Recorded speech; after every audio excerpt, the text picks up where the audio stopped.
Good morning, dear students of class 4. Today we are going to start with a new lesson from your Gulmohar reader. Lesson number 1. The name of the lesson is Be Prepared.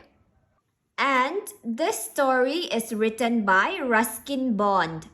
Now, before we begin with the lesson, let's first learn about the author Ruskin Bond. Okay, Ruskin Bond is one of India's best loved storytellers. He has spent most of his life in Dehradun and loves writing about the hills, his childhood, and the different animals he has known. Some of his most popular works are The Room on the Roof and Our Trees Still Grow in Dehra. He now lives in Landore, Missouri. Now let's look at the new words. Okay, the first new word is be prepared. Be prepared means you must always be prepared to do your duty. Okay, and next is rumor. Rumor means something that is said about a person or thing which is usually untrue. Next is a tuck shop. Tuck shop is a shop inside a school that sells sweets, snacks, and soft drinks. Rations. A fixed quantity of food supply for a group of people. Pounding. Pounding means grinding spices into a powder or a paste. Okay. And next is dekchi. It's a round deep pan used for cooking. Next we have nettle. Nettle is a herb with leaves that sting when touched, often added to food. Next, lacked something. Lacked something means a way of saying the dish did not taste right because something was missing in it. Bhujia.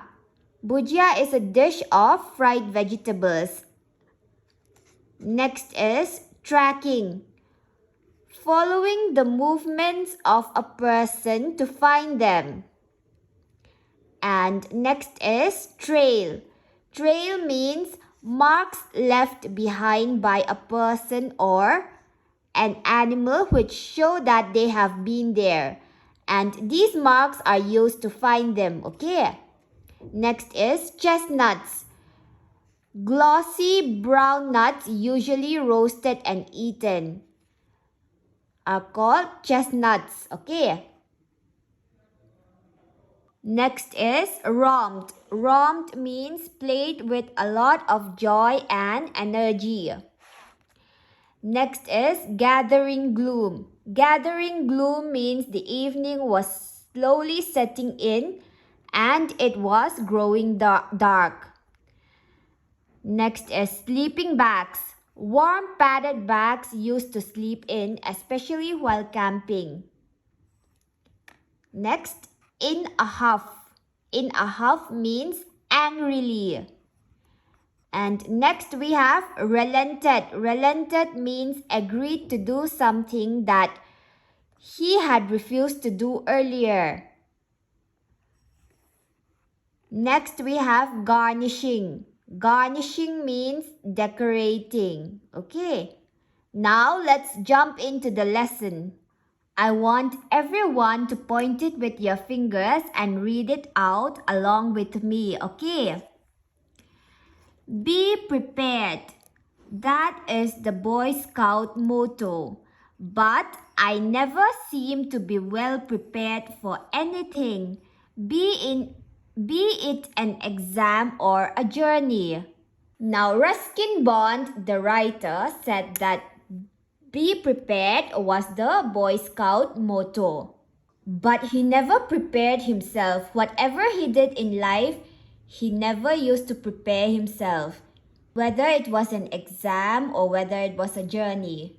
But children, you all prepare for exams, isn't it? But this boy, the writer, never prepare for his exams. And if you go for a journey, like if you travel somewhere, you prepare yourself for that. You pack your things, isn't it? But this boy never prepared for that also. He never prepared for anything in his life before doing it. So, how did I survive as a Boy Scout? It seems a rumor had gone around the junior school that I was a good cook. I had never cooked anything in my life, but I had spent a lot of time in the tuck shop making suggestions to and encouraging Chimpu, the tuck shop owner, to make more and better samosas, jalebis, tikkis and pakoras. With this qualification, I won a cookery badge and was put in charge of our Boy Scout troop's supply of rations. Now the author Ruskin Bond is saying that a rumor had gone around the whole school. Rumor is something bad that is said about a person or thing which is usually untrue, isn't it? So, a rumor had gone around the junior school that he was a very good cook. In the whole school, everyone knew Ruskin Bond as a good cook. Now, Bond is telling about his life, and he said that he haven't cooked in his whole life, but the wrong thing spread around the whole school saying that he is a good cook. And he used to spend a lot of time in the tuck shop. In the school, there is a shop. You can say tuck shop means a canteen in your school where they sell food. And he used to spend most of his time in that shop, in the tuck shop, giving suggestions to the owner of the tuck shop named Chimpu. He used to suggest Chimpu how to make jalebis, samosas, tikkis and pakoras. With this qualification, I won a cookery badge. Now with this qualification, as he was suggesting, Chimpu, the owner of the tuck shop, how to make better jalebis, samosas, tikkis and pakoras. With that, he won a cookery badge. Like you all get a badge, isn't it? So since he was suggesting Chimpu how to make better jalebis, tikkis and pakoras, people thought that he might be good in cooking, and that is why he won a cookery badge. And he was made the in charge of the Boy Scout ration supplier. Okay. Now he was made the in charge to supply rations to the Boy Scout team. Ration means a fixed quantity of food supply for a group of people. There were about 20 of us in our troop. During the summer break, our scout master, Mr. Oliver, took us on a camping expedition to a mountain a few miles outside Shimla. So there were 20 children in the troop. Troop means a group of people. And during the summer break, Mr. Oliver, their scout master, took them on a camping to a mountain outside Shimla. When did Mr. Oliver take them for a camping? During the summer break, isn't it? And the mountain was a few miles outside Shimla. Where was the mountain? A few miles outside Shimla. The first night we were put to work peeling potatoes, skinning onions, shelling peas, and pounding masalas. When the ingredients were ready, I was asked what should be done with them. Now, pounding means grinding species into a powder or paste, isn't it? So on their first night, these children were given the work to peel potatoes, skinning onions, taking out the skin of the onions, and shelling peas and pounding masalas. Pounding means grinding masalas. So when the children were done peeling the potatoes, skinning the onions, shelling the peas and grinding the masalas, they asked the author, the boy, what to do with the ingredients, as he had won a cookery badge. Put everything in that big dekchi, I ordered. Pour half a tin of ghee over the lot. Add some nettle leaves and cook for half an hour. Now, who gave this order? The author, Bond, Ruskin Bond, gave this order to put everything in the big dekchi. Dekchi is a round pan used for cooking. Now, what did Bond order? He ordered them to pour half a tin of ghee and add nettle leaves and cook for half an hour. Isn't it? When this was done, everyone had a taste and agreed that the dish lacked something. More salt, I suggested. Now, when the dish was done, everyone tasted that dish. Okay, and they found that something was missing in that dish. What was it? What was missing? And then the little boy, the author, suggested that they add more salt. But the dish still lacked something. Something was missing after they have put the salt in it. Add a cup of sugar, I ordered, and a bottle of tomato sauce. Now the little boy, the author, Ruskin Bond, ordered them to add a cup of sugar and a bottle of tomato sauce in it. The dish was a great success. Now the dish was a great success. Even Mr. Oliver, who had no idea what had gone into it, enjoyed it. Now even Mr. Oliver, the scoutmaster, enjoyed the dish. Even though he did not know what was added in the dish, he enjoyed it.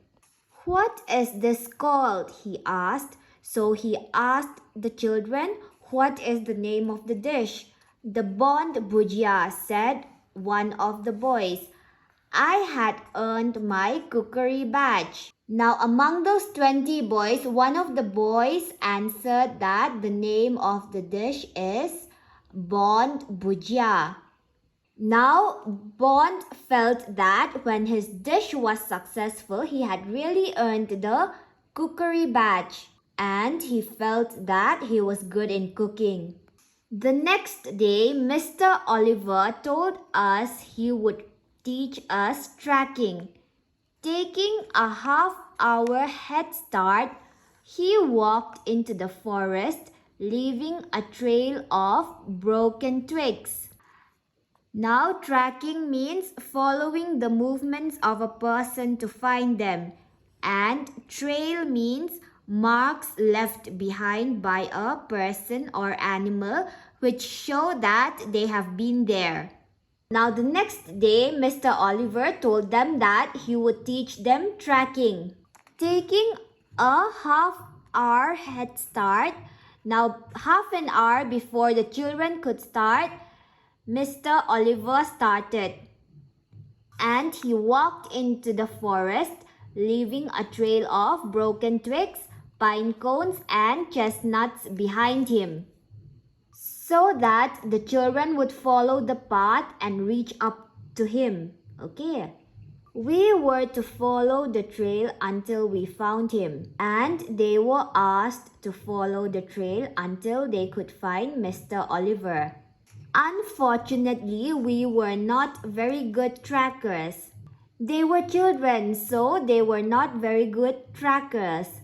We did follow Mr. Oliver's trail some way into the forest, but then we were distracted by a pool of clear water. So they did follow the marks left behind by Mr. Oliver into the forest. But then, when they saw a pool of clear water, it drew their attention away. They got distracted by a pool of clear water. Now, children, we will stop here for today. And in the next English class, we will continue with this lesson, okay? I want you to read the lesson very carefully by yourself a few times so that it will improve your reading skills, okay? Now for your homework, I want everyone to turn to page 7. Add a, an, or the to complete these sentences. The first one has been done. A kilo of tomatoes costs 30 rupees. So you are going to add a, an, or the to complete these sentences. I want you to do this in your textbook, okay? Next is C. Add the in the correct places and complete these sentences. Number 1. Godavari River joins Bay of Bengal. So you will add the in the beginning. The Godavari River joins the Bay of Bengal. Number 2. A solar eclipse happens when moon comes between Earth and Sun. So you will write a solar eclipse happens when the moon comes between the earth and the sun. Okay. I want you to write down C in your notebooks. Okay. Next is page number 8A. Match the correct adjectives and nouns from the table to complete the sentences. Here we have adjectives and in this column we have nouns. So you are going to match the adjectives and the nouns to complete these sentences over here. The first one, you will match sunny with day, isn't it? Sunny day. And the second one, loud noise, isn't it? So you will use these words to fill in the blanks in these sentences, okay? Number 1, the fog cleared by the time we reached Kasol. A bright and sunny day greeted us. We heard a dash and rushed out of our house. We heard a loud noise, isn't it? So I want you to do this exercise, okay? You can do this in your textbook. So that's all for today and I hope everyone understood today's lesson. Thank you.